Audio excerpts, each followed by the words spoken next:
book from Tiffany. So Okay. you know what I did? I put them in my car. Then I thought, I'm not going to carry them around for 2 weeks. Yeah. So I took them out and put them in the garage Where you would remember. where I would remember, We have senior which items I among didn't. us. She just got my text today, And but I I sent just it got her yesterday. text. I don't know why it didn't come to her Yeah, yesterday. otherwise I would have brought them today because my mind is, I don't know, I Not wrote always all it to there. her yesterday and then I just pasted it and didn't. We were just amongst the 3 or 4 of us sometimes. yeah, I also want to show you ladies, this is the one that she talked the about. Book of Marvels. The Book of Marvels, and I got it, I think it was $4.49 or something like that, at Thrift Books. And I got one from Maria, I do a lot, Maria, so this is hers. But I have gone halfway through it, it is Isn't really, it great? it is wonderful. I'll just say that this man starts in a monastery, but he ends up in heaven. And with all his sorrow and his sins, and that's all I can tell you because that's as far as I've gotten. Because I finished this book first, okay? Is it a true story or? It's based on a true story. Okay. Yeah, it's based on people that he loved that he lost. And It's called Room of Marvels. It's a story about heaven that heals the heart by James Bryan Smith. If you want to pass it around and take a picture of it, but this one belongs to Maria. yeah, I heard a rumor that you're gonna do a Bible study on heaven this fall. Is that true? that's not true. So they decided not to do it? No, here's what they did. I love Grace, and obviously I have numerous things that I can teach, and I haven't taught marriage for a long time. And they called me and they said, we really need a class on marriage if you would consent to do that. So that's what I'm going to do in the fall. So I'll teach on To Becoming One, which is my husband and I. Which is Our- excellent. I went through it. Our marriage material. What, Um, do you know what day you're gonna teach that? On Tuesday, Usually what, 10 o'clock? 10 o'clock. And anybody, it does not 10 have o'clock. to do with Grace, you can come, anybody can come to Grace. They do not, I belong to Grace and I went to the Bible study. And They're I would wonderful. love to have young women in the class so often, Yes. especially at Grace. There's so many of us older women who, we love the Bible studies and so we keep coming, but sometimes you really want some younger women because obviously marriage is for a lifetime. And if they can get the principles under their belt when they're young, that's the best. So that's our marriage material. It's been around since 1971, so it's an old It's excellent. organization. It's old material. My husband and I started off on the wrong foot, marriage-wise. If any of you can relate to that. The first couple of years of our married life was kind of a disaster. As a matter of fact, our honeymoon was a disaster, and I wanted to get rid of him by the third day. But the Lord had other plans, and Don started getting into scripture about 2 years into our marriage. And his life literally changed in front of me. And I couldn't help but fall in love with what I saw him become and do. And so our marriage lasted 54 years. We started a marriage organization within 4 years of our married life. And you know, when I look back at that, the audacity that we had to start a marriage ministry when we had only been married 4 years is quite amazing. But I've often told people I'm so thankful we started out in the hole, we started out under the hole, because there was only one way, and that was up. And God changed our marriage and has changed literally millions of marriages through this material. So I'm blessed by it. I don't often teach it to just women. So that's something that Grace has asked me to do. I've done it one time at Grace. Now, the question on heaven, yes. Definitely want to do heaven, and probably that'll be in January. So Okay. just keep that one in mind. And so You what thought you will, were gonna do heaven in the I fall. thought I was gonna do heaven in the. So I'm in the not fall. really, I didn't really make that up. So they, Remember when they told us? they just switched on I me. didn't say any names. Okay, Roberta's on from Connecticut. Roberta Meyer, hi. Roberta, you took it with Sally. Can you Right. give us a little update on it? Well, I just fell in love with Evan, first of all, but with Sally, the way she presented. And I think, especially as we get Can y'all older, hear that? yeah, Get it as loud as you can. Hold on, we're gonna adjust the. It's hard to sound. hear you, hold on, she's good. oh, okay. This is as loud. That's as loud as it gets. Okay, Okay, go ahead. Okay, well, especially as you get older, you're younger, you don't think as much, it's way out there, you think, but we don't know if it's way out there, and you gotta have something to look forward to, because if it's just the everyday stuff, and then nothing, that's not really uplifting, and I find it hard to believe how people would want to go that route. But there's so many of them. And anyhow, heaven was phenomenal. And it's funny because I've come here to Black Rock, and what do you think the seniors' book was? Heaven. It was Heaven. It wasn't by Randy, but it was in the past. I had told the pastor that I had taken it with you down in North Carolina, and he said he was debating which book to use. Was it The Heaven by Randy or The Heaven? And I don't remember the other author. It wasn't. Anyhow, thank you, Sally, so much. And that's why, after hearing how you present and how the Lord uses you, I had to be there, and I couldn't fly there every Tuesday. So thank you for letting me come in on calls or Zoom or whatever. And are you going to do two becoming one on Zoom? Yeah, she's doing it in the fall, but it's gonna be, I know. But I have no idea if they'll do Zoom or not. Grace never has done Zoom in any of my classes, so. We use Grace for Zoom. yeah, we've Some done of the- Bruce. Yeah, some of the classes are totally online. And then some of them are in person. So I don't know if there's any that are in person and on Zoom. Does that make sense? Well, I mean, there's always a first time. There right? It's is. always the first time. There is, I can check it out. yeah. You know what? I'll check it out for us too. Okay, register me. Okay, yes. She doesn't, but now she's in too many Bible studies. I talked to her yesterday. She has too many Bible studies. She has to cut back because she's not doing anything but Bible studies right now. But that's not bad. She is what you don't know, Marianne, and that is, she started this in her home. This then came to the care center. And Jan and I and Jen Smith and I worked with her 7 years ago. Well, it's got to be 6 years because we found out that Lacey's 27, so, and we had for her our 21st birthday here, but it doesn't matter. So at least we've had this about 7 years. But she was a spearhead of the entire Bible study. Yeah, and we love that we hate that she's in Connecticut. We love that she's on FaceTime. Let's put it that way. Yeah. Okay. Thank you. If we could go back for just a minute to the Grace classes, there's going to be a fall gathering. Right. Yes. Many of y'all in September, does somebody have that date? 14th is The the big gathering. 14th is the gathering. It's Sunday afternoon, like, I think 3 it's to at 5. 3. Yeah. 3 to And 5. yeah, we missed since Joy's been retired or resigned, whatever you want to say. But at any rate, everyone is welcome to come to that. We usually have an inspiring speaker.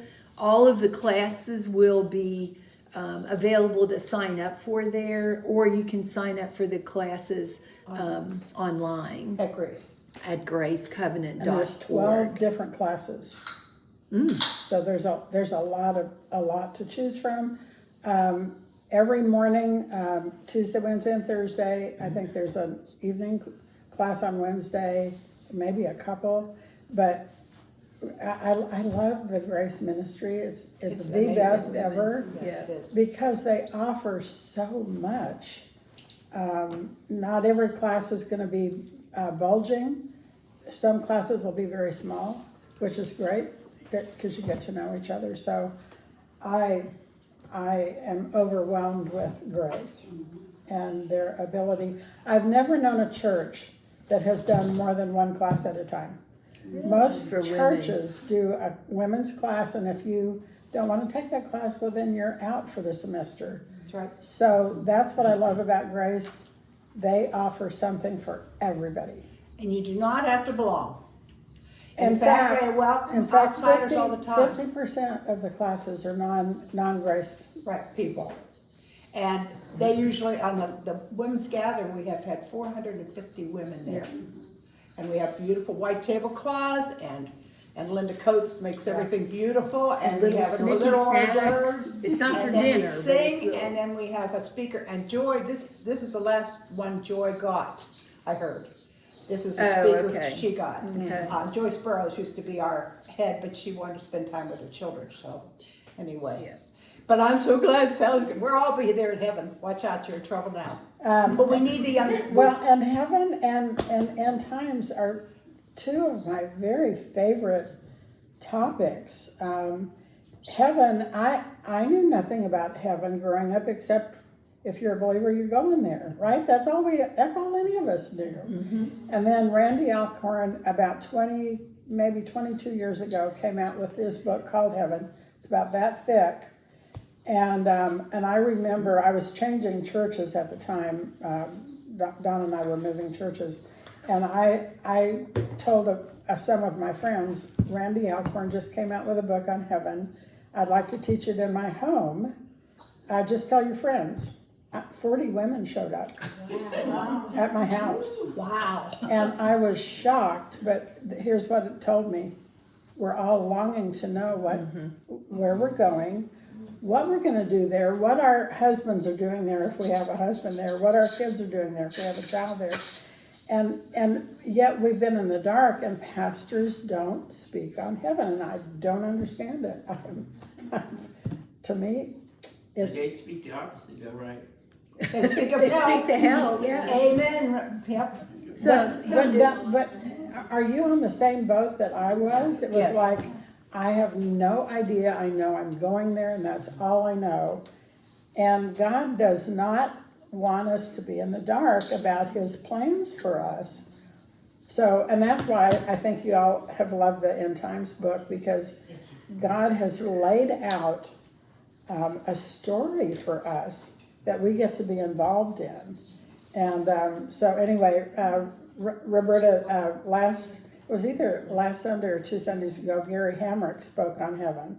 Yes. So pull it up on YouTube. I don't know if, was it last Sunday or Sunday before last? Yeah. And he spoke on heaven. He did a funeral that I went to here in Charlotte.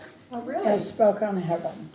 And it was phenomenal. That's the first time I Who ever was the heard funeral? Gary. For your husband? No, it was for one of the Gibbs sons. Oh, like the Gibsons. Yeah, and he spoke on heaven, and I went up to him afterward, and I said, thank you for speaking on heaven at a funeral. Yes. Very appropriate place to speak on heaven. So, but Gary has done that I several times. love Gary. Oh. But not all pastors do that. I don't understand it. I've never understood it. I have a lot of people in my family, one side of the family, I don't think they worry or talk about heaven because they've been taught they're going to purgatory. Yes. And I think there's a great number of people that don't even think about heaven because they know, well, we gotta go through purgatory. Well, the penalty of sin, I love how Max said it, is death. Right. It's not purgatory.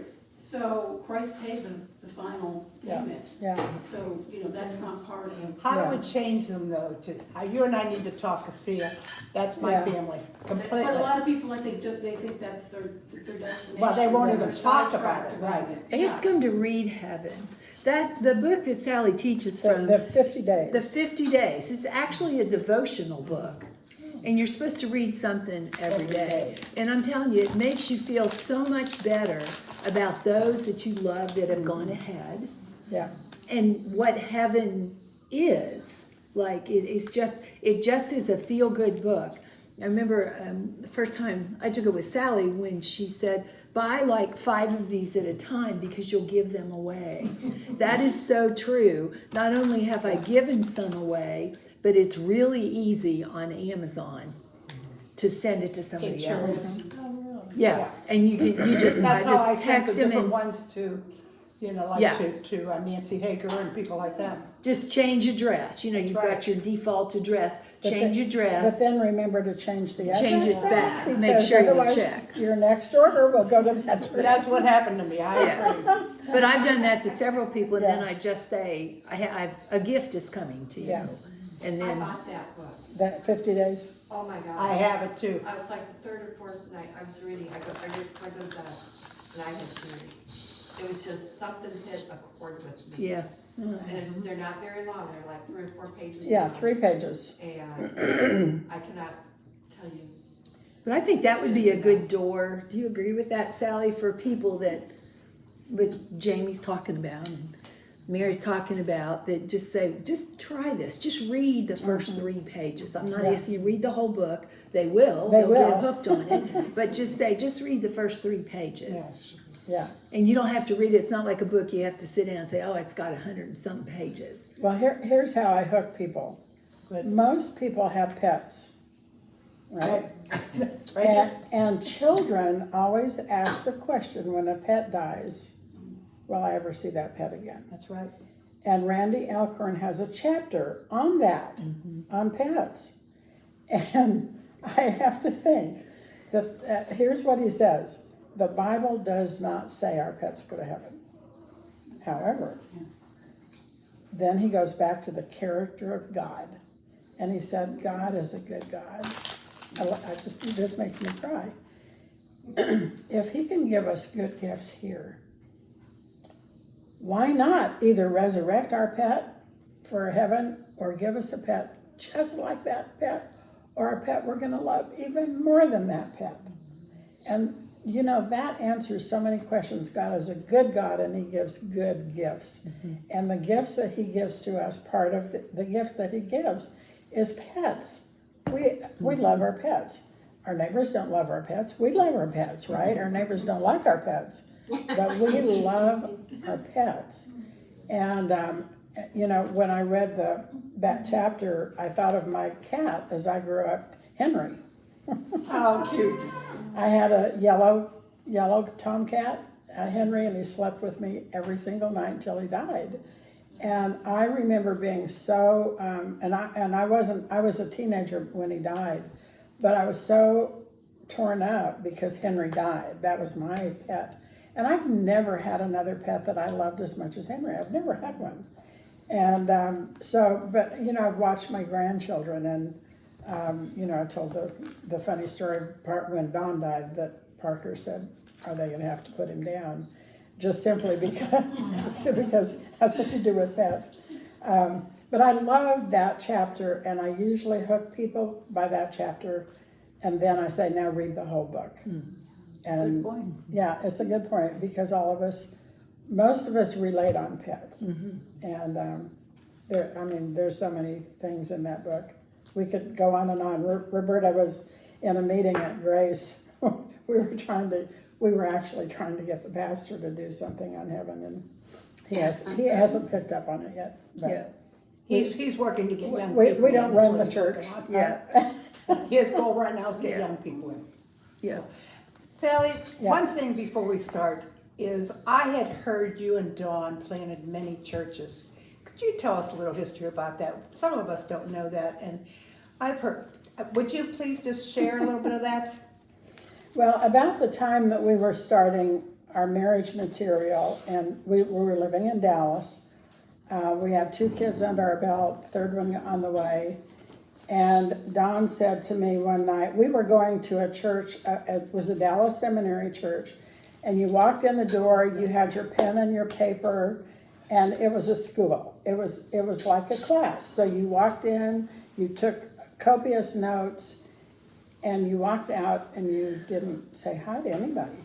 It was a school. I mean, it was a church, but it was a school. And he looked at me and he said, we need to start a church that has good fellowship. And I said, you don't just start a church. He said, well, how do you think that church started, and how do you think that church started? And so it was logical. He said, somebody had to start every one of those churches. And so we met with another guy, and Don bounced it off of him, and he was also in this church that was a school. Is that the Dallas Theological? That's where Yeah, all these people have gone. yeah.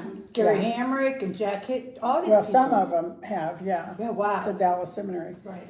But anyway, so we got together with this other couple, and then Don was taking classes at Dallas Seminary at the time.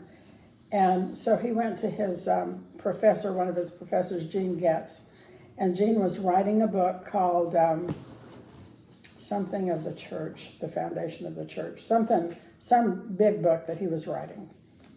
And Don said, how would you like to help us start a church? And he said, I'm in. I mean, it didn't even take, he didn't pray about it, he just said, I'm in, I'm ready. So we started that church in our home, and we named it Fellowship Bible Church, and the reason we did was we wanted fellowship, but we also wanted the Bible taught.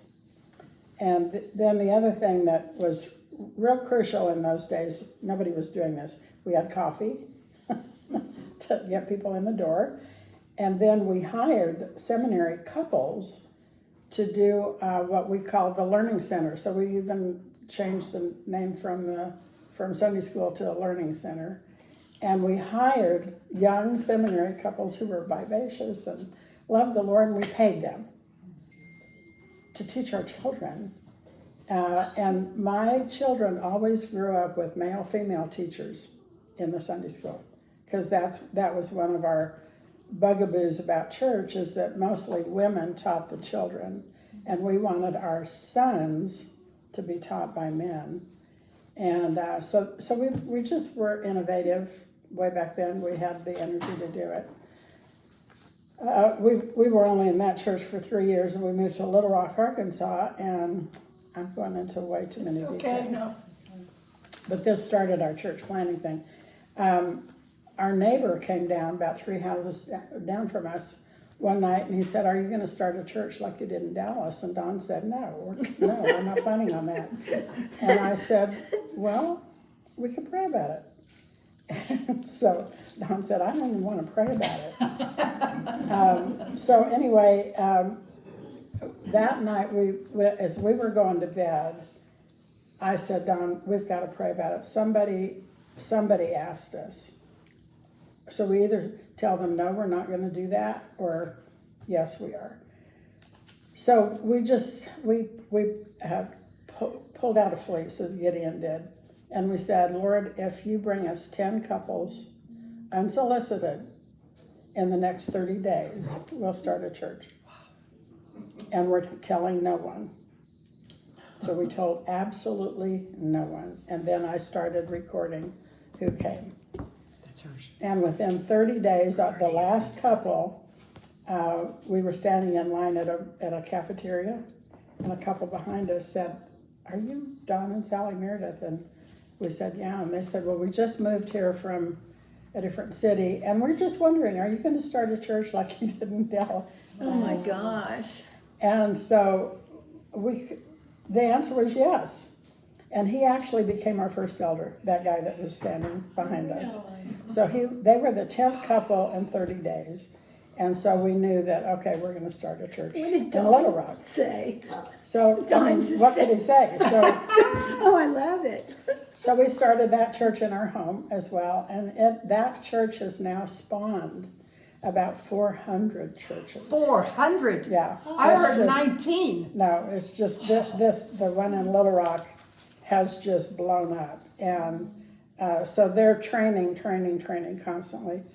So Life Fellowship that started here, there were Yes. Is that one of them? They started 2 trainees out of that church in Little Rock. This one right here on the freeway, Yeah.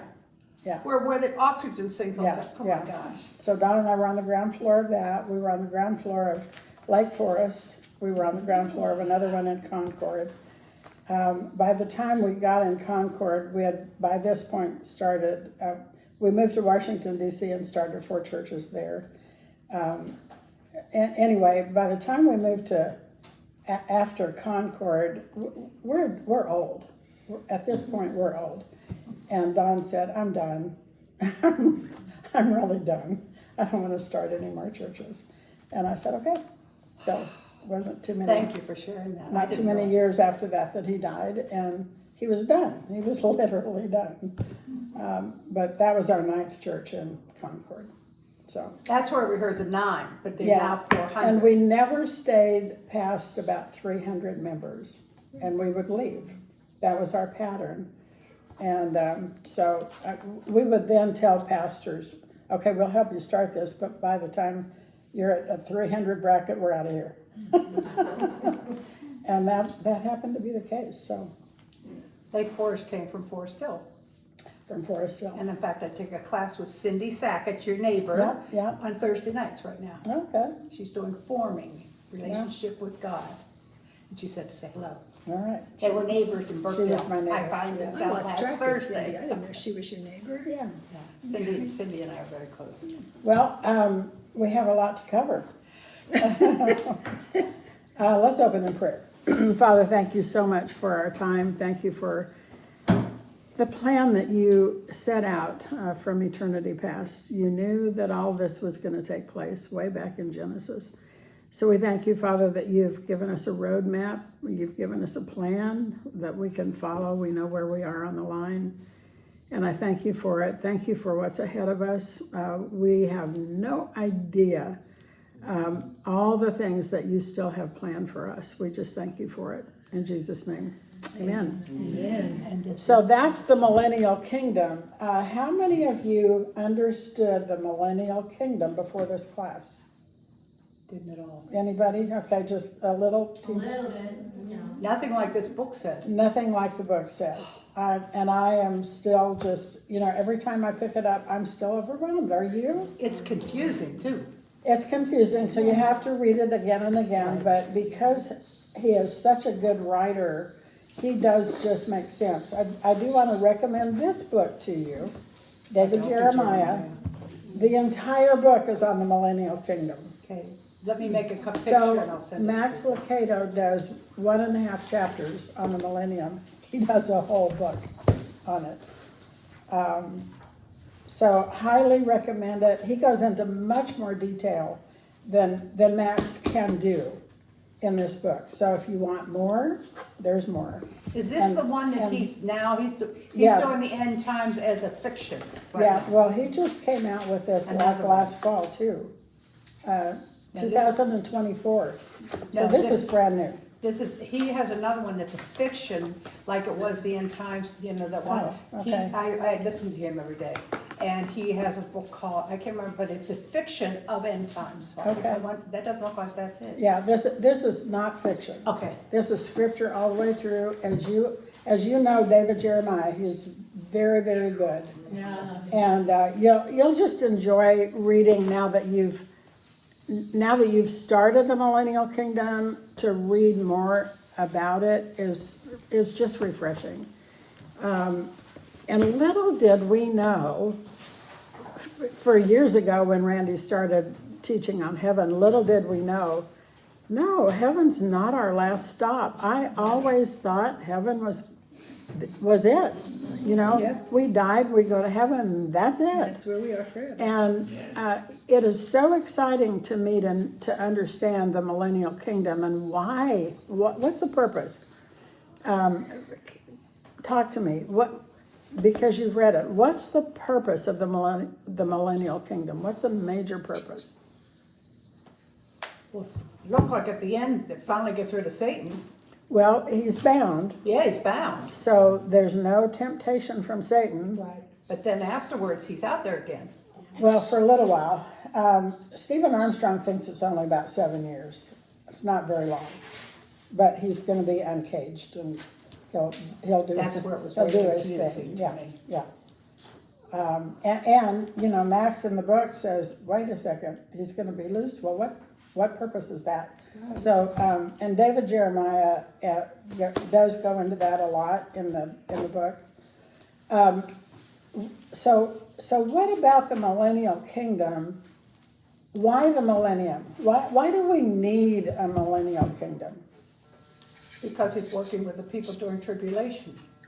Well, it's right after tribulation. Oh, it's after, I thought it was at the same time. Yeah, okay, remember this square we talked about last week, this square, the rapture, you're Yep. going up.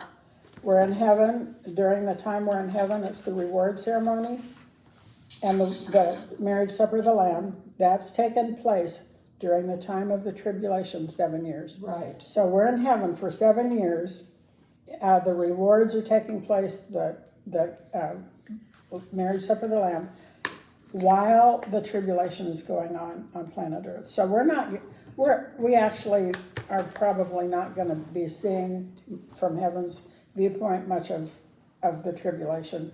We know it's gonna be bad. But at the end of the tribulation is the second coming. The second coming ushers in the millennial kingdom. So we're then back on planet Earth, but we're with Jesus, right? Right. He's reigning from Jerusalem. Yes. Whether or not you and I are going to live in Jerusalem or we're going to live somewhere in the world, we'll be coming, if we're living somewhere, let's say we live in Cornelius, maybe.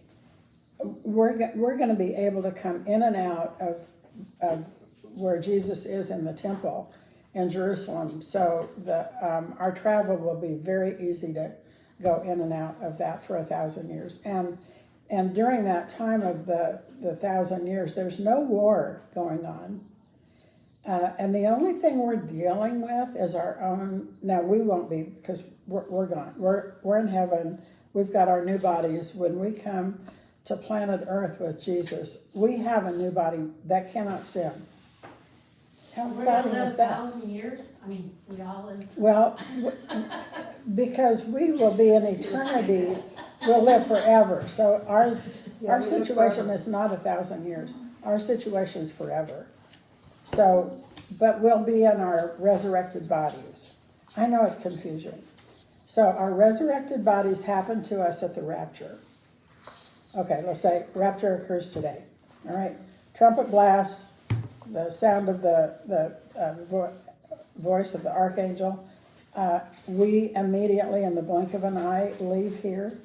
We're up in the clouds with Jesus. So remember, they said about Jesus when he ascended, as you see him go, that's how he's going to come again. So at the rapture, he comes to the sky. He doesn't put his feet on planet Earth. That's coming. But we go up to meet him, then we're with him, and then in the second coming, we come with him. Wherever, if we died today, from now on throughout all eternity, we're with Jesus. We're never separated from him. Does that make sense? Yes. So wherever he is, if he's in what Max would call paradise, and by the way, we'll distinguish that today.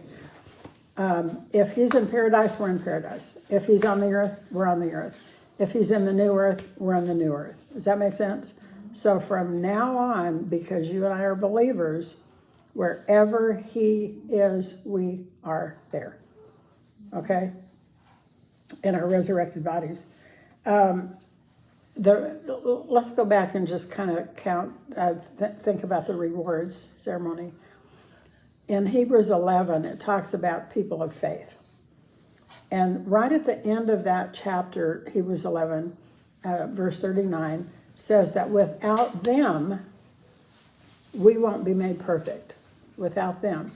So I like to think of Hebrews 11 as a relay race. So Abel passes the baton to his generation. Noah passes the baton. Moses passes the baton. So each one of us have the baton. You and I have it right now. The question is, who are we passing it to? We're passing it to our children. We're passing it to our friends. We have the baton right now because we're alive. We're running the race right now. But nobody has finished the race until we're all there in heaven together.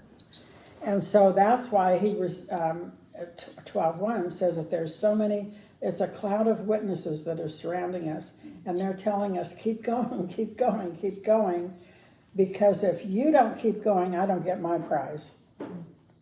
So we're all in this together. A relay race is 4 people. You don't get a prize after the first one runs. You don't get a prize after the second one. You don't get a prize after the third one. It's only after the 4th one finishes that all 4 of you get the prize together. That's what Hebrews 11 is. Does that make sense?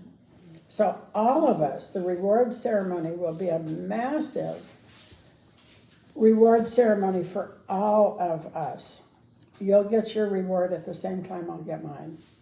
So you're not going to be ahead of me. You're not going to be behind me. You're going to be at the same time. We're all going to stand on that bema seat and get our rewards. And they will be just and right rewards. There will be some things that we think maybe we should get a reward for that we don't. There will be other things that we think, oh, I forgot about that. That God will say, you did this unto me. And that's a reward that I'm giving you. So that's the rewards. After that is the marriage supper of the Lamb, just prior to the second coming. So it's and we talked about this as the rehearsal dinner. The rewards of the rehearsal dinner, the marriage supper of the Lamb is the wedding. And at that point, we're wedded to Christ forever. We will never be separated from him. So we're part of the army that's going to. Yes, come we're the down. army in heaven that's coming behind Yeah. him in the second coming on the. Second coming, he comes down on a white horse, and we are following him on white horses. Oh, we're gonna be in. I think so. You get to be on a horse. I think so. Did you notice Jamie made this for us? Did you get that today? You were looking at your other stuff. Jamie's made this. I'm looking on it when Yeah. we read the book the second time, we can, Wow, Yeah, so he's on a white horse. yeah. beautiful, Jamie, thank you. Little did you know that's what we're gonna cover today, or did you? No, I, Lord's leading her. Okay. The millennial reign of Christ, why the millennium? Going back to that question. The reason being is throughout history, we're 6,000 years into history, right? What has happened in the 6,000 years of mankind in rulership? We always corruption, fraud, Lying, cheating, everything. with everyone. With everyone, we're all sinners. We're all sinners. So, Max started talking about Utopia, Texas. I thought that was a funny story because Utopia, Texas is very small. And they're probably wondering who did this. But obviously that's not utopia. But the word utopia simply means a vision of perfection. And we all have that in our psyche. We know that unless we see that, we don't understand the millennium. The millennial reign of Christ is he rules with an iron, a rod of iron. He rules with a rod of iron. What does that mean? It means he does not allow war to take place among nations. He solves it immediately. No war for 1,000 years. You and I on planet Earth have never had a day without war. Never a day without war somewhere in the world. So, I mean, every day we're watching the news. Why? Because of what's happening in the Middle East. If we weren't so powerful, I think we would already been gone. But America is powerful, and so people aren't going to necessarily throw their bombs at us and their rockets like they do in Israel, because they know that they would be defeated if they did. Poor Israel just keeps getting it and getting it and getting it. But that's the purpose of the millennial kingdom. We're going to watch our Lord and Savior, Jesus Christ, be the King of Kings, the Lord of Lords. That's when it happens. He will have a sash on him, on that white horse, saying the King of Kings and the Lord of Lords. During the millennial kingdom for 1,000 years, he rules righteously. Every decision that's made is a righteous decision.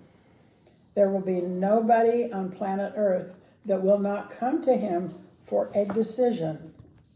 And he will make those decisions and he will rule with a rod of iron. That's really what it means. It's very strong, very stern. You will not do this, you will do this. And so for 1,000 years we have peace, we have prosperity, we have longevity of life. The animal kingdom is restored so that they will not eat each other. The animal-human relationship is restored so that not only do we have cats and dogs as pets, we might even have a tiger as a pet. Because there won't be animosity between the animal kingdom and the human kingdom. So during that millennial kingdom, it looks pretty like perfection, right? Except for one thing. What is it? We still have our sin nature. Now, you and I don't. We'll be in our resurrected body, but the people that are alive and being born during the millennial kingdom will still have to deal with their sinful nature. Oh, really? They will not have to deal with Satan. Yeah, Satan 'cause is the he's down there. tempter, he's the divider, but they will still have to deal with their own sin nature. So what you're saying, people, let's say Jan has children, Yeah, they will have the sin nature. yes.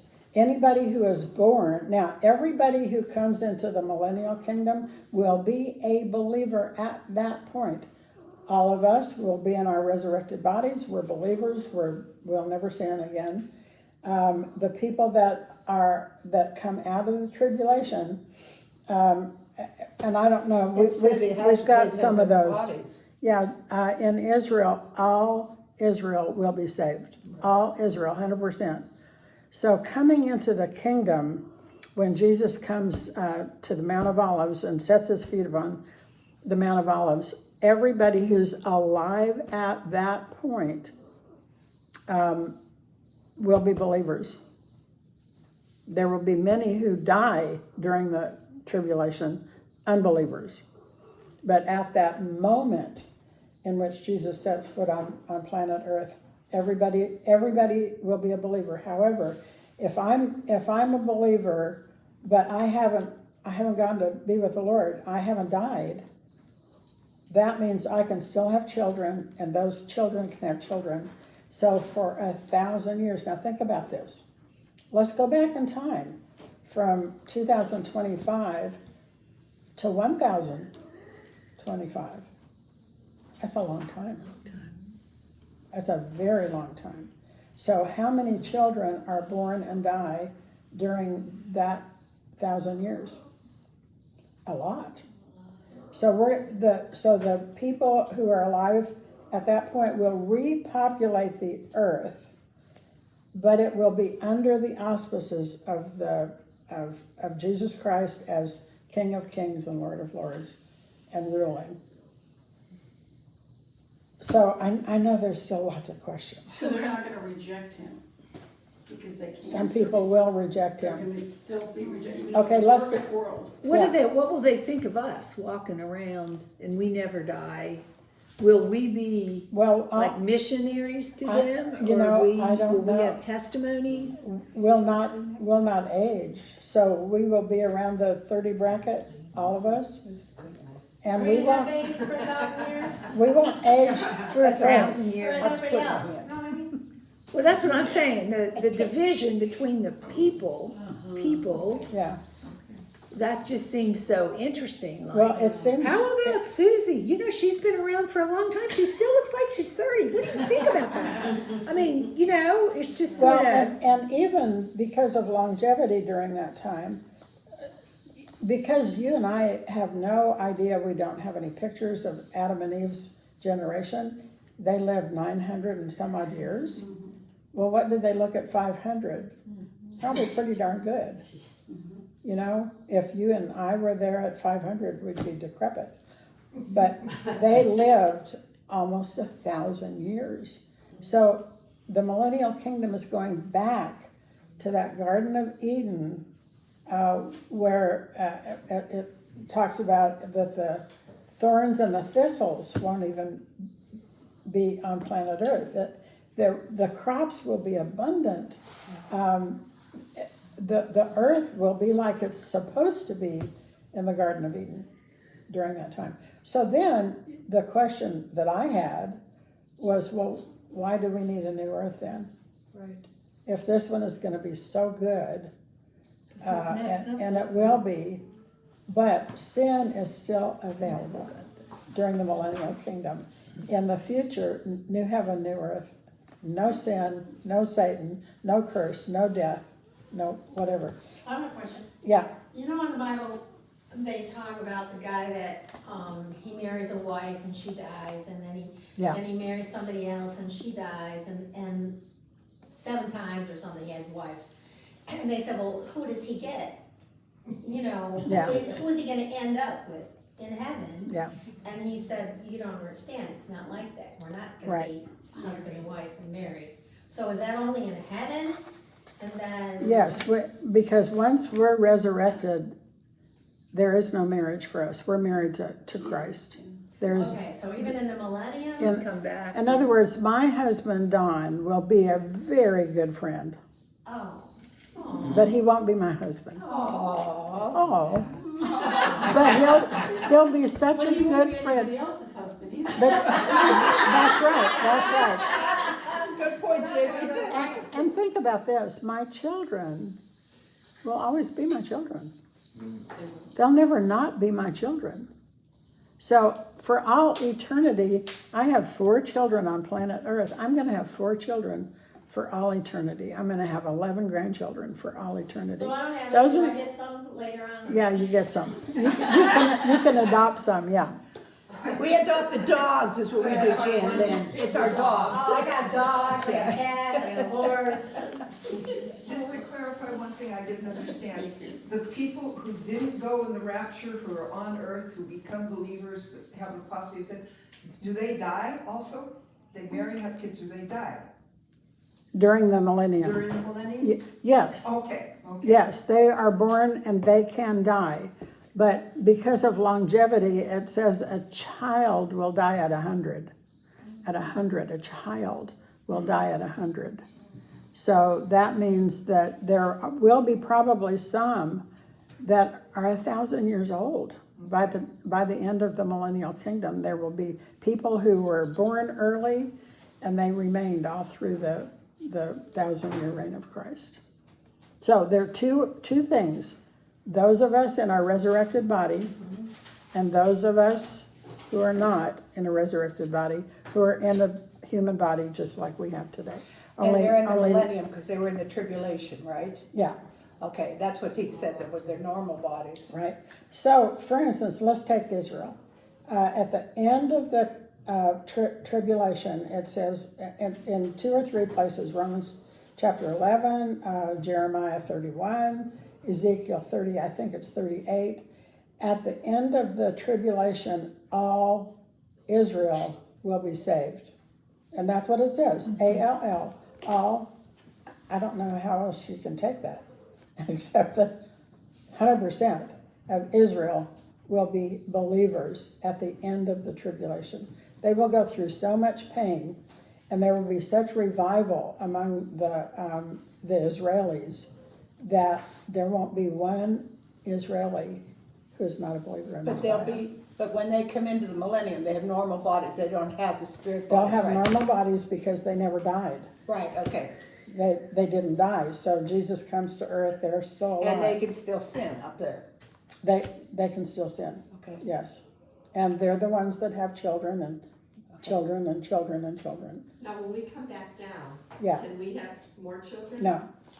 No, we don't get Or we're married. just stuck with the ones that got married? We don't You're have. You're Stuck with what you got. You're stuck with what you got.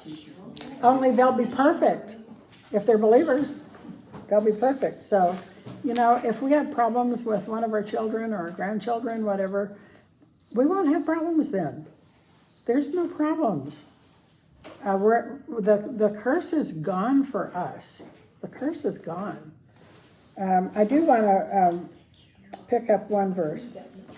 1 Corinthians 15:24. This is at the end of the millennial kingdom. So Jesus comes 1,000 years later at the end. 1 Corinthians 15 verse 24 says this. Then comes the end when Jesus hands over the kingdom to God the Father. Interesting. When he has abolished all rule and all authority and all power, for he must reign until he has put all his enemies under his feet. The last enemy that will be abolished is death. Interesting. I'm going to read that again. 15, what was it? 15. 15:24 to 28, 26. In what book? 1 First Corinthians. Corinthians. Says, then comes the end, when he hands over the kingdom to God the Father, when he has abolished all rule and all authority and power, for he must reign, 1,000-year reign, until he has put all his enemies under his feet. The last enemy that will be abolished is death. So the reason that we then at that point, Satan's loosed for a time because there's a lot of unbelievers on planet Earth at that point.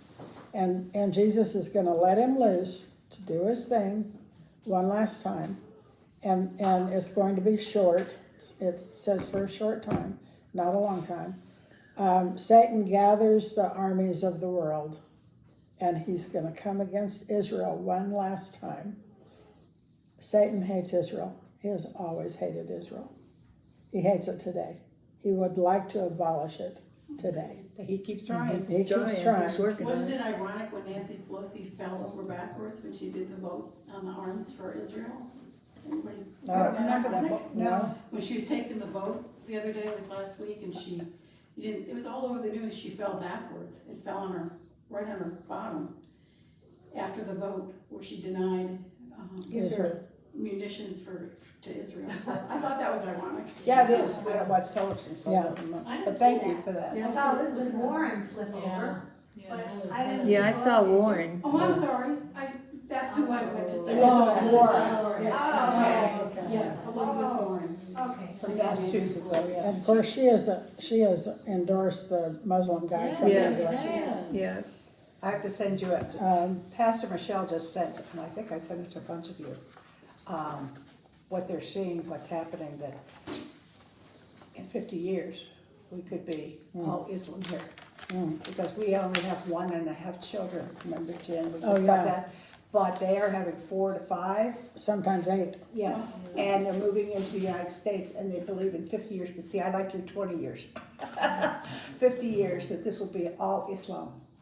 Because they're just taking over, just like they're doing, London has a Muslim mayor right So now. to me, the rapture has to occur. Yes, I agree. Good point. Hopefully before that, right? I'm waiting for that. There was a guy that spoke one time he was with the missionary, one of the head missionaries with Grace Covenant, not our Grace Covenant, the whole movement, the Foursquare Gospel. And he said that all of the places on earth have not been offered Jesus Christ yet. And until that happens, the rapture can't happen. So there's still pockets, lots of pockets in the world that have no idea, have never heard of Jesus, and nobody's planning to go there. So that part's sort of scary, like it seems like it's all coming down, and yet on the other hand, Yeah, that part's not but fulfilled. there's still people sitting in darkness. But that's what and you weren't here, but when I went over the Jesus film, the billions that have seen the Jesus film and the millions who have trusted Christ through that film. So that's just one aspect of all. In talking about the churches too, the 7 churches, the missionary church was just before Laodicea. We're still experiencing the missionary church around the world. Yes. And that's an amazing thing. That church isn't dead. That church is still alive and well and going throughout the earth. The Laodicean church is those of us, and I talk about myself because I'm not going anywhere, who just, we're kind of sitting back and waiting for the rapture to occur. May I share But, something, yeah. Sally? Lynn here is a missionary, she and her husband for many years. In fact, tomorrow, isn't it correct, Lynn, that you're leaving for Brazil to see the churches again? Because they've invited them down because they've been missionaries most of their lives. Well, praise the Lord. So you've been part of the missionary church, Yes. which has never stopped Right. and has to keep going because the gospel has to reach the ends of the earth. It has to. But it's doing it very fast. We're at that point. In Daniel, remember we talked about that verse in Daniel that people will travel to and fro. So the traveling, that's only in our era of time. You get on an airplane and in 3 hours you're across the country. And don't you know when Daniel wrote that, he must have thought, what? Yeah. And knowledge increasing. And so with the advent of AI, I mean, we have no idea what's going to happen with AI. And by the way, we have to be very careful. There was a thing that was going around about David Jeremiah, and I knew it wasn't true, that he was putting a date on August the 2nd, which was Saturday. And a friend of mine sent it, and I said, this doesn't sound like David Jeremiah. He wouldn't do that. Well, it was AI. They had his voice, they had his picture, they had the words coming out of his mouth, that he was setting a date for August the 2nd, something tragic was going to happen. And I told my friend, that's not David Jeremiah, that's AI. So we have to be very careful because of AI. They now can clone our face, our words, put words in our mouth, and it appears to be us. Now, you and I are not famous enough for them to do that with us, but just think about all the famous people that we see a lot. They can put words in their mouth. That's AI. Well, they can steal Facebook. I mean, you got stuff from people that are on Facebook, Yeah. that it's not them. It's like, Rocher and Hunt said this, and I'm like, my good friend Rocher never said that. Yeah. I mean, it's Yeah, if you know that person, you know that's not just true. not, yeah. So If you don't, we don't Yeah. have to be. don't befriend a whole bunch of people. We're probably, we've got a half an hour. Look at your homework where it says the titles of the king. I forgot my homework. That's okay. That's- No, go ahead, just say What is it? What are we looking for, Sally? It's page 16, and I don't know what. I'm not even sure I got 16. I must have another one somewhere. Well, just before that, Oh, here it is. Satan is bound, Eden is restored, and God's name is in Jerusalem. So that's all during the millennial kingdom. And right at the top of that page, an amazing verse about the second coming of Messiah is out of Job. And by the way, Handel's Messiah really, are y'all familiar with Handel's Messiah? That is Old Testament and New Testament. Handel was, now he didn't do it. Another guy wrote all of that, put it together, and Handel put it to music. And whoever that guy was, he knew his Bible. And he picks up, now this is one in Job 19. I know that my Redeemer lives, that's a song in the Handel's Messiah, and that at the end he will stand on the earth, and I in my flesh will see him. And he says, I and not another. And so Job, who was way, way, way back in Genesis, makes this unbelievable statement about the Messiah. I know my Redeemer lives. How many times have we sung that song? I know my Redeemer lives. And that's from Job, of all people. That verse always just really shocked me. And then Satan is bound, Eden's restored. God put his name in Jerusalem. He put his name in Jerusalem way back in the Old Testament. His name is still in Jerusalem. It will always be in Jerusalem. And then the titles of the king: conquering king, king of the Jews. That's out of Matthew, the Magi. And I didn't put that reference there, but that's Numbers 24:17. If you have your paper there on King of the Jews. This is when the Magi came and said, "Where is this child who has been born King of the Jews?" And Herod said, "Wait a second, I'm King of the Jews." And so he asked them what they were talking about. Well, they got that from the book of Numbers down through Daniel, in the school of Daniel in Babylon, and they came out of Babylon. King of Israel, out of John, King of Kings, Revelation 19, King over the whole earth, Zechariah 14, King of glory, and reigning King. I got all of that out of this book, out of David Jeremiah's book. So that didn't come out of Max Lucado. Look at the characteristics of the kingdom. Jeremiah goes into really depth on that one, that when Jesus puts his feet on planet Earth, an earthquake will happen. And Jerusalem will be raised up, and everything around it will be lowered. At that moment, there's something major going on there. And from that point, rivers will start coming out of Jerusalem that will water the whole land of Israel. And so there must be a huge aquifer underneath, that when he puts his feet on planet Earth, he breaks it open, and the waters will come out of Jerusalem. The Dead Sea is a long way from Jerusalem, but it will make the Dead Sea fresh, and people will fish out of the Dead Sea when that happens.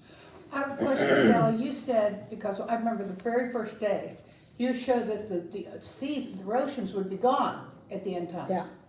But now you're talking about the seas. That's in the new heaven, new earth. The seas are gone in the new heaven and new earth. Okay, thank you. They will still be in existence during the millennium. Okay, all right. So the world doesn't change a whole lot. Just that area of Jerusalem will be dramatically changed. So that when people come to Jerusalem, they will always go up to Jerusalem. Now, we do that today. It's a little up, but it's not up the way it'll be what do they call that? A city on a hill. So Jerusalem will be lifted up. Peace and prosperity. That verse in Isaiah says that during that time, people will put their swords into plow farming equipment. So all tanks, all guns, all implements of war will be used for farming for 1,000 years. No war, no guns, no nothing that can kill people during the 1,000-year reign of Christ. Or animals, no hunting. Probably not, because I think they're going to be our friends. What will we be eating? We'll be vegetarians. What we'll be eating? You know, we might still be eating animals that God gave us to eat, like cows. I don't know. We may not. We may be vegetarian. Now, you and I, because we won't be eating to live, we'll have a resurrected body. Oh. We won't be eating. I don't know what we'll be all the eating. bread we want because God himself will be making it. We won't have to worry about additives or gluten. It's gonna come down again, manna. Manna from heaven. Vegetables, Yeah, and the wine.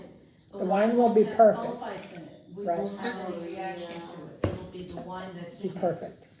Yeah. So during that time, peace, prosperity, and it says that the land will produce amazingly. All the land, all over the earth. I don't think we'll probably have the Sahara Desert or what is that in California, Death Valley. All of that will produce. There won't be anything that won't produce. The animal kingdom harmony and the human animal kingdom harmony. And it talks there, a little child shall play at the nest of a cobra. Play with a snake and be fine. It also says that animals will be eating straw and grass and plants. So it's gonna go back to Eden. We're gonna have 1,000 years of Eden. Pardon me. I'll do this every time. That's for you. With one exception, and that is the sin will still be alive. So, But not from us. But the tempter will be bound.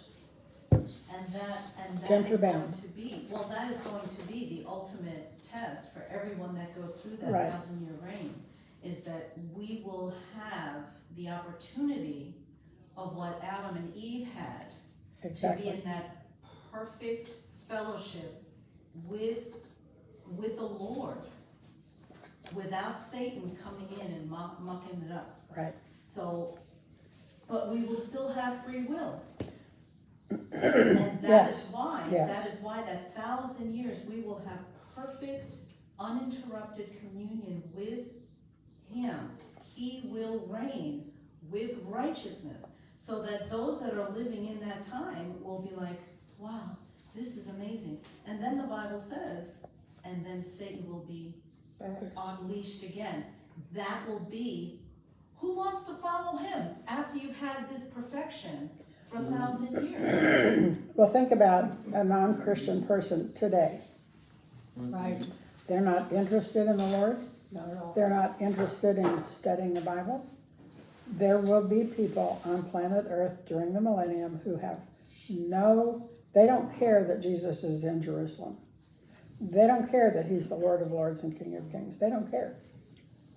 So they will be born and live on planet Earth and not follow Him, just the same as we have today. So in 1,000 years, you've got a lot of people who will not follow the Lord, even with Him living on planet Earth. Makes no sense to me. But when you think about, one of the reasons that you and I we've never seen Jesus. We don't know what God looks like, But we believe. but we believe. And so it's not by sight, it's by faith. It's always going to be by faith. So those of us with free will, we've got, those of us that come down, we still have free will? No. No.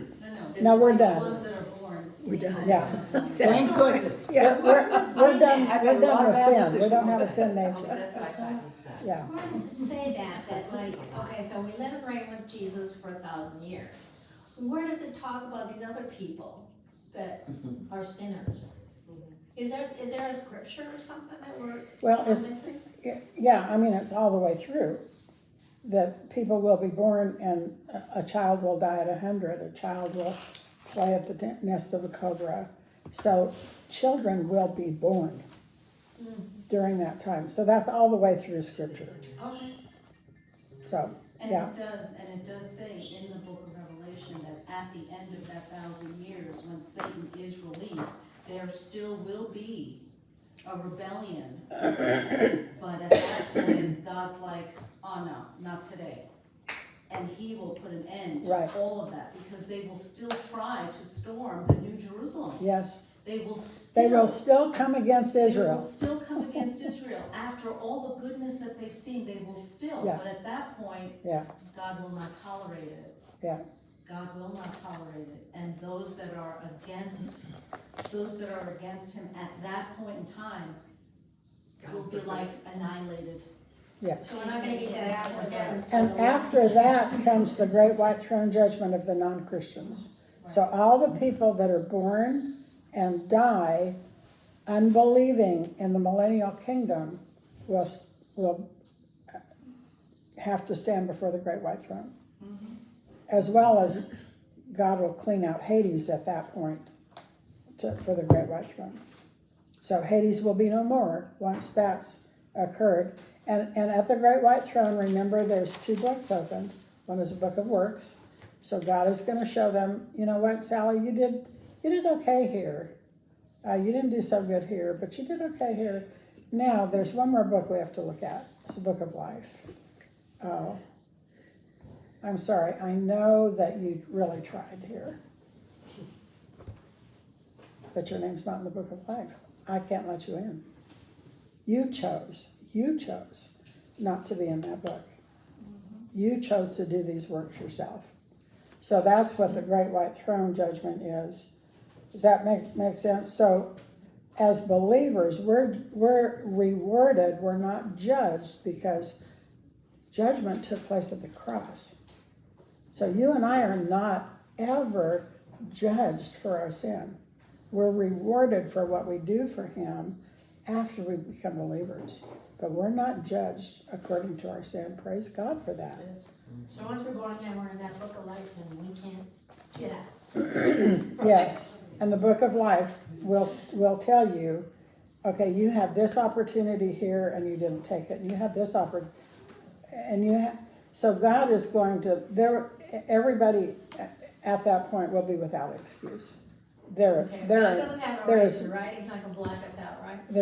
Once we're in there, we're in there. Yeah, once we're in there, we're in there. So book of work is good things we did. The book of works is what it says, the good things that we do. Okay, and the book of life again? Book of life is, did you accept Christ as your Savior? When you were saved. Yeah. All right, that next page, joy in the kingdom, let's see, where are we? Second coming, I'm a little, Oh, no, I don't understand oh, after that, oh, yeah. Seven, I have it all stacked on my table. chapter, or page 17 is what characterizes the kingdom. That's the earthquake, peace, prosperity, longevity of life, animal kingdom harmony, human-animal harmony, perfect justice, the end of war. There will be peace for 1,000 years. And by the way, because there is peace for 1,000 years, there's no war things going on. So when Satan is loosed at the end of that millennium, that's when the people start gathering weapons again. So they'll gather knives, they'll make guns, they'll do whatever they can to come against Israel one last time. And that's when Jesus says, I'm done with you. You're being wiped out. End of war and peace. Wealth and prosperity, health and healing. It just talks about, and we know that Israel's blooming right now, but Israel will be massively blooming during the millennial kingdom. The deaf will hear, the blind will see. Salvation, they'll all know the Lord. 17, 18. That's your question, we forgot. Yeah. All right. Now, there's one thing that I don't understand. I don't know who does understand, and that's the animal sacrifice during the millennial reign of Christ. Are they gonna do animal sacrifice They will again? actually do animal sacrifices in the I temple. hate that in the Old Yeah. Testament. Me too. Yeah. I can't read. I was just reading it in Chronicles Yeah. just last night. Innocent. Thousands The and only thousands. thing I can see, which I think Max Lucado says this, and so does David Jeremiah, that non-Christians during the millennial reign of Christ will have to bring their sacrifices to the temple and sacrifice as a covering for sin. Will they I don't know understand why. that though? I mean, Well, obviously they will. They'll understand it. And I don't understand it. That's the one thing I don't understand. We'll find out when we get there, I guess. Christ is our covering, so we won't be doing sacrifice. Yeah. But if you think about that, if you go into Old Testament, what was the purpose of the animal sacrifices? It was a prelude. It was a prelude to Christ. Was the There had to Passover be and a all of that? shedding, there had to be a shedding of blood. Yes.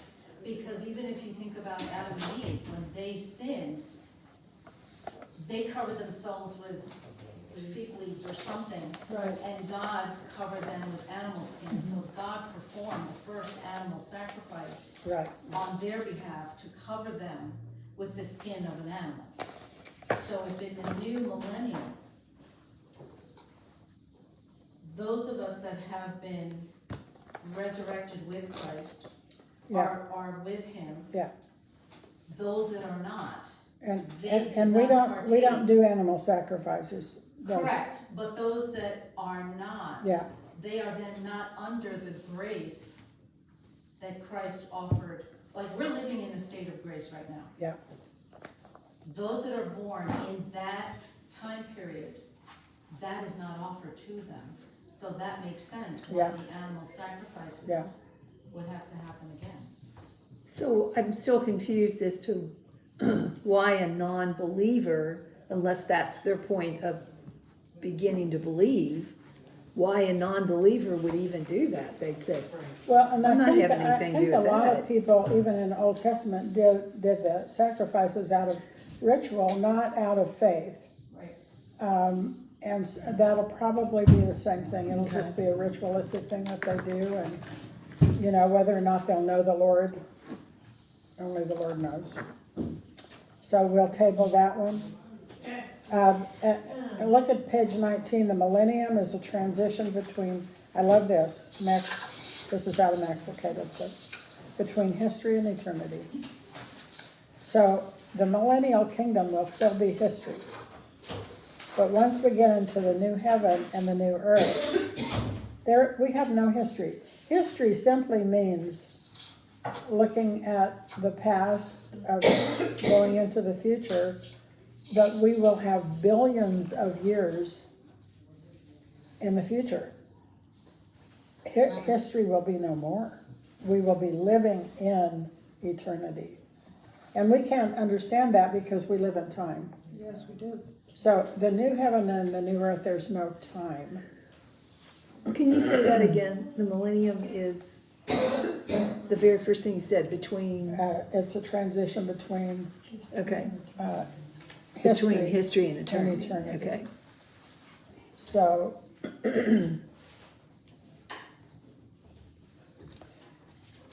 did I give you at the end of the homework recommended reading? Yeah. Okay. I didn't know if I did that. Oh, you got Golden Age there. We can't read them fast enough the way you recommend them. Well, I learned that about you a long time ago because you're such a great reader. well, don't you know that because I think we are in the end times, I mean, just think about this. These two books came out in 2024. 1 year ago, not even a year ago. I think we're gonna see more and more information about where we are on this timeline, because we are near the last of the last. You know, I've been asked, do I believe that we are in the end? I do. When Israel became a nation, that started the clock ticking. Israel's now 77 years old. So when you think about it, there's only 23 years left to be at 100. In scripture, and all your teachers will say this, sometimes in scripture, a generation will be 80 years. Sometimes it'll be 70. Sometimes it'll be 100. Sometimes it'll be 120. But there's nothing over 120 in a generation. So when you look at that, and if Israel 2048 will be 100 years, we can't set a date. God told us we can't. And so we're not going to do that. But the rapture can occur within that generation. And Jesus said, the generation that sees this take place will be the generation of the end. So the end of life as we know it. The beginning of the millennium is still another 1,000 years. So it's not the end of life for us. It's the end of life as we know it on planet Earth right now as believers. So, does that make sense? Yeah. I mean, don't you know only God could come up with this? That's right. Well, Jesus doesn't even know we always said, because he knows they said. Well, but you said you think he does now. I think he does now because he's with the Father, but he wasn't with the Father when he said not even the Oh, Son interesting, knows. okay. So he chose to put away his glory, he chose to put away the equality with God. He chose to put that away. He chose as a human being to grow up and learn. As a child, he learned at his mother and father's knees, probably the first 5 books of the Bible. He chose to put away his godship to become a man. Does that make sense? So he had to grow up and learn like we do, except he was without sin. So his mind was sharper than ours will ever be. And, when he was teaching at age 12 in the temple, he understood what he had learned from his childhood, incredibly understood it, which they did not. So his mind was well above ours because it was perfect. He didn't have sin to cloud that perfection. But he still had to learn. He still put himself into that position. He didn't have to, but he put himself. We're done. That's a lot. The David Jeremiah book, The Coming Golden Age. Yeah. Is on sale in Amazon. Hardcover's cheaper actually than the paperback. Yeah. It's 43% off today for $17.07. For today. Yeah, go ahead and buy. I love the hardback simply because you can put notes in there and I love hardback. And hardback always comes out before the paperback. So I always buy the hardback. With Yeah. 43% off right now. So that's good. Thanks, Mary Jo. Okay, any questions, anything else you want to talk about? We have a long history yet in the future for us. Now, you said that to know when the second coming is, keep your eye on Israel, right? Keep your eye on Israel. Okay, what are other things that we should look for? Well, they say keep your eye on the skies, but I don't know how to do that. We had plenty of that. You In the know, earthquake, there'll be earthquakes. There's that huge earthquake. Except then you think, oh, this is a huge earthquake, and then they say, but we haven't had one like this since 1908. So therefore, they had an earthquake like that once before. Yeah. So then that kind of destroys, Yeah, in my mind. How many? Well, that's out of Matthew 24. Jesus actually says, these are the things not to look for. There will be wars and rumors of wars. So the next war that happens, don't think that the Lord's coming just because that's happening, because wars have happened since time immemorial, and they're going to continue to happen. So war is not an issue. War is not.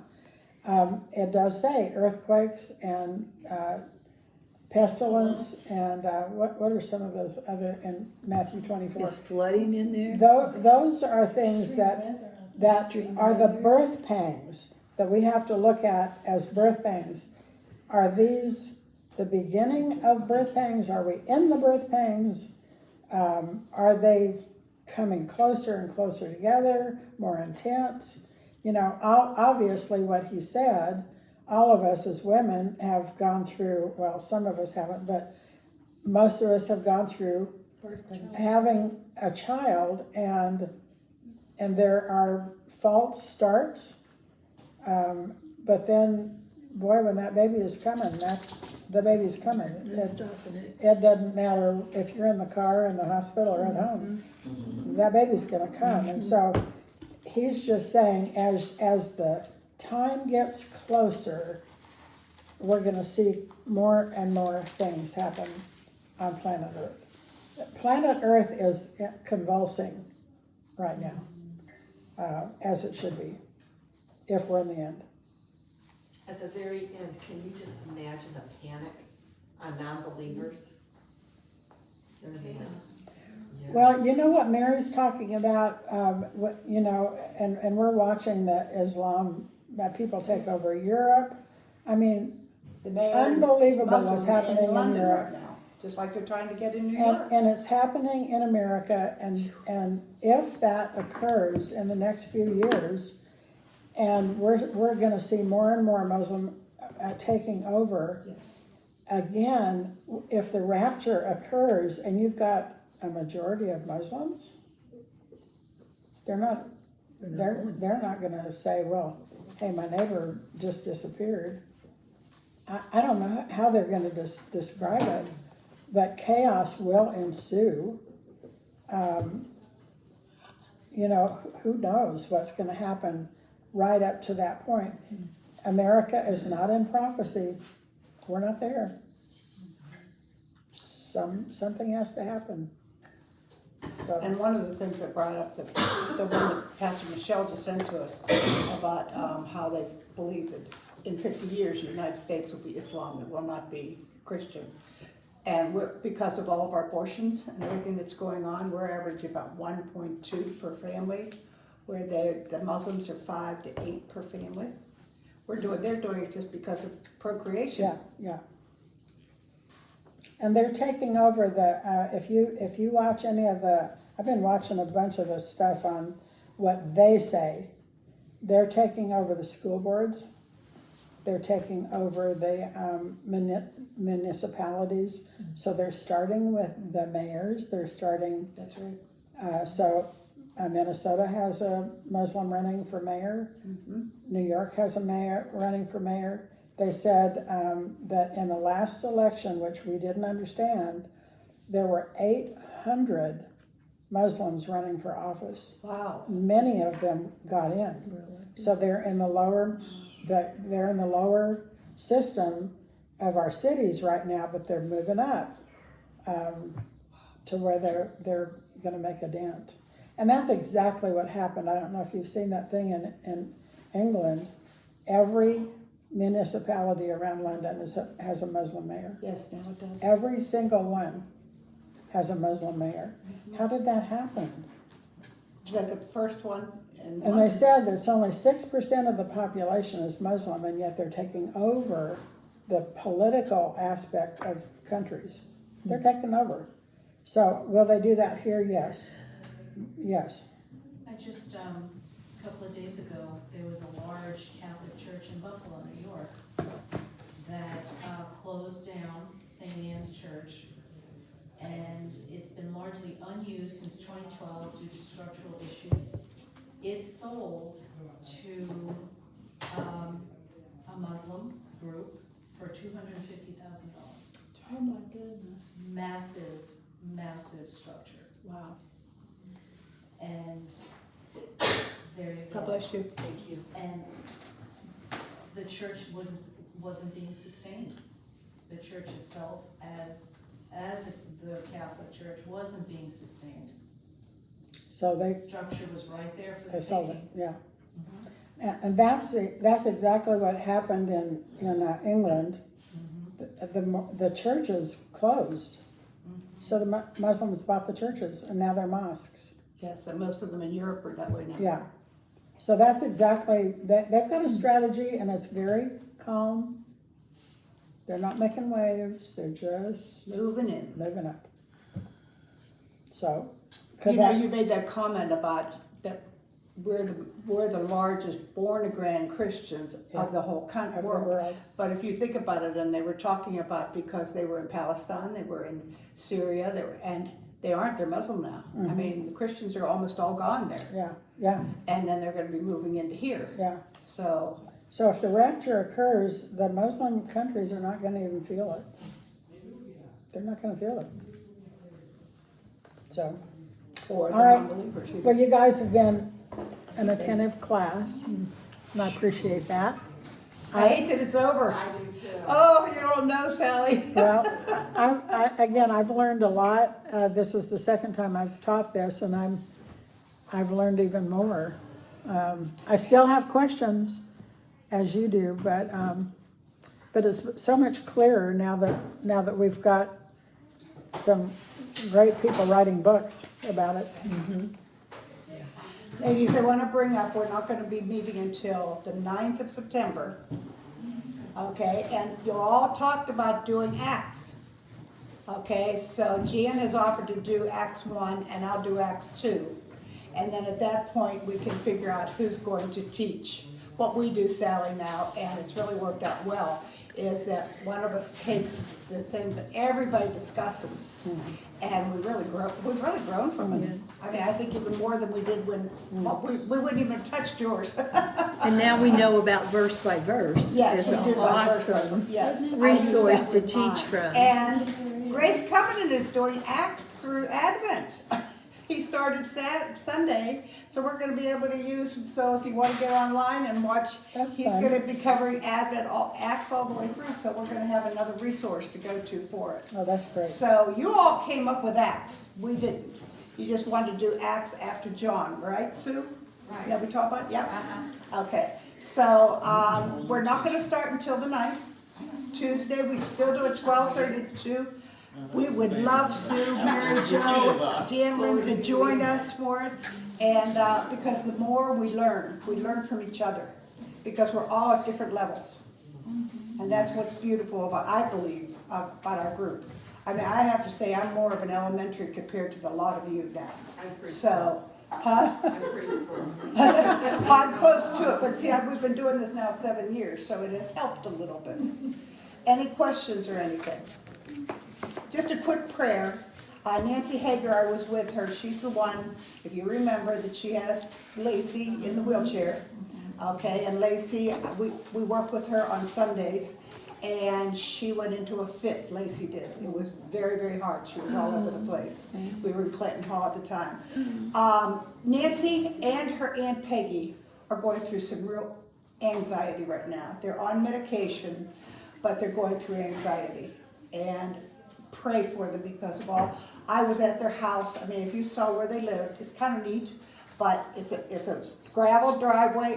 All these big houses are all around them off of Huntersville, and they have this gravel driveway that they own, and they have all these mobile homes here, and that's how they live. That's their whole family, and it's kind of neat. But I think we just need to pray for them right now, because they are going through a lot of anxiety. I don't know what, but I will say one thing, and Linda and I know this. I happened to get Nancy's book back, and I have it in the car, and we were gonna lend it to somebody else. Lynn and I were talking about it, but what's funny, I looked through it, Nancy had been highlighting all the way through, and I don't know what her level of education or anything like that. I don't know Nancy. Nancy's just a fabulous caregiver for Lacey. But it was interesting. She had all this stuff highlighted through it. So Lynn, I have to give it back to her now, huh, Lynn? Because we felt guilty because we were gonna lend it to somebody, and I said, Lynn, guess what? So she is reading it. She is reading. She didn't come, but she's reading it, so. Well, she's probably still grieving over the loss of her dad. Yes, I bet it They've is. dealt with a Yeah. lot Do we lately. think Lacey's episode was medical? I don't know. What happened, we were in Clinton Hall. We meet with them once a month, and we go through in fact, we took him, and there's another young man we do, and we go into the church, and we did the communion with them at 11 o'clock. But there was a woman, 2 women came in, right near the end of our hour, and she got all excited, because she really loved this one woman. I don't know who she was. When she left, that's when she went into a real fit. And it was really sad because we had to control her. Now, whether it was from the emotional reaction or it was a physical, I have no idea. But I had never seen Lacey do this. And it really broke my heart. And I can see how Nancy can have anxiousness. So Oh my gosh, pray yes. for them because, She's a walking angel. she is. She's really a walking angel. She really is, and everybody loves her. And I know what's his name, Troy. What's his name that does all the finances? Troy. Troy. He has helped Nancy so much. I mean, they've really been good at the church with Nancy and Lacey and everything. So please pray for them, because we don't know what's going on. If anybody wants to go visit them, I give you their number, and I go visit them once in a while. So, and they really, really appreciate it. And you can really appreciate where they live, but there's such love there. It's just amazing to me. Anything else? Why don't we close in prayer and you can pray for her Yes, family? well, also, we should pray for Lynn. Lynn, you and your husband are Yeah. leaving, what, tomorrow? I thought it was tomorrow, it's Thursday. Okay, and how long will you be gone? They're going to Brazil. 3 weeks. 3 weeks. Okay, and Is they, Eileen Mueller okay? She's not here? Eileen is not here because she is having some problems in her house. And there's a water problem which was giving her smells, and that's why she's not here today. Okay, so I don't know if she can do YouTube. I'm gonna work with her after Roberta gets it up on YouTube to see if we can do it. But that's why Eileen is not. I offered my house to her, but she said no because there was a smell. I said, Eileen, I have a bedroom for you. She didn't take it, so we couldn't do anything about it. Maria, did you have something? Yes, ma'am. I want prayer for Sheriff, retired Sheriff Vicki Foster. She passed away. Her funeral's Friday at First Baptist in Charlotte. She was a sheriff? Sheriff in Charlotte? She was a retired sheriff. Oh, yeah, wow. Vicki Foster. She passed away last Friday. And I've known her for a while. So does she have a family? Yes, she does, but they're from South Carolina somewhere. It's okay, well, we pray for the ones who are left behind us. Yeah, she didn't have any children, but she's younger than about 10 years younger than me, so I'm 65, she's 55. Wow, that's young. Yes, 50. Sure don't look it. Yes, ma'am, but she was 55, and I didn't, yes, and, She's gorgeous, isn't when she? we had breast cancer events, Vicki, you know, she was, first she started off in the Charlotte, Mecklenburg police, the policeman, and then she worked her way up to being a chief. Then she retired a few years ago. And she's going to I don't know, senior dinner too next I don't know exactly what the disease was, but she passed away, and I got the news on last Friday. Okay. So pray for the Foster family. You saw the news? Yeah. And pray, we want to pray for Lynn because, she's going on a long trip, but you're gonna be affecting a lot of people. How many different parishes are you going to? We have 2 churches in São Paulo and 2 in Rio. Wonderful, she and her husband are going, and they've invited them down, so. So do you like speak at these churches? Okay. If I can remember Portuguese. It's amazing what Lynn isn't what we have to call her, she's one of these, Yeah, she's amazing. yeah, she's a Jesus follower, or what is it they call them out in California? Jesus people. Jesus people, okay. Yeah, she's from California and she was one of them. So, and she's been a missionary how long now? We were, well, that whole thing, I'm sorry, we're all missionaries. We all have the same mission. The ends of the earth are everywhere. Yeah, I know, but Lynn, Yeah, well, I'm sorry, but it's something it's that wonderful. Yeah. is not real. Yeah, And the Bible doesn't lift you up because you wait. glad you have a sweater, girl. This is not, I'm putting it in here so I don't forget it. Don't give it to me. Okay, anybody else? I have a family reunion coming up, and so I would like to, it's going to Montana, and I understand your son is there and coming back. My son's back, but I have 2 grandsons Okay, yeah, in well, Montana. I'm Where in going to Montana? For this, right? Big Sky. Oh, that's where I skied. You did? Yeah, I almost died too. Seriously, I went over a cliff in Big Sky. Oh my God. Yeah, I had a near-death experience there. Thank goodness the So- guy saved me. So what's the prayer request? Oh, for my family reunion. Okay. Yes, And what date is it? and I'm leaving Thursday as well. Thursday. Thursday's a travel day. Yeah, Thursday's a travel day. Are you going as a missionary? I'm going as a missionary. Well, ladies, can I, Bye, Roberta's Bye, leaving. Roberta. well, can I add something? Yes, go Yes. ahead, Roberta. Love Okay, you.